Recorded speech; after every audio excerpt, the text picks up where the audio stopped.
Хаосот у главниот град не е создаден од невидливи луѓе, од вонземјани.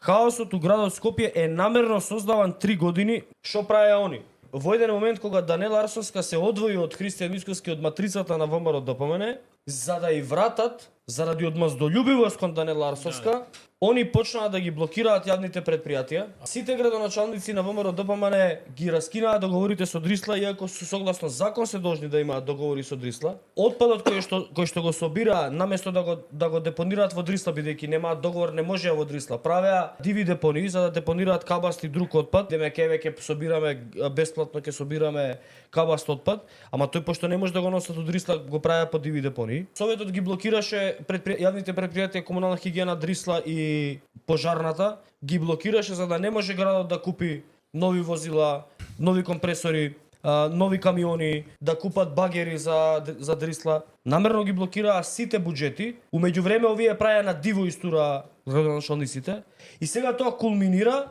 и се не може да се справат. А ние го збориме ова 2,5 години, збориме дека ова го прави ВМРО ДПМН и ова нема да биде на добро затоа што ќе направат глупост. Како автобусите ЈСП денес не се проблем? Како беа проблем до пред 3 месеца, 6 месеца, не знам колку. Ама сега не им одговара темата јавниот превоз е ваков, затоа што ако јавниот превоз ваков е ради вас, затоа што на јавност стана јасно дека Кој е виновен? ВМРО ДПМН во Советот блокира набавка на нови автобуси. Они се не го користат тоа како тема, не блокираат, не збораат, немаат пресови. Автобусите се возат нормално, како што си возеа нормално. Сега тоа не е тема.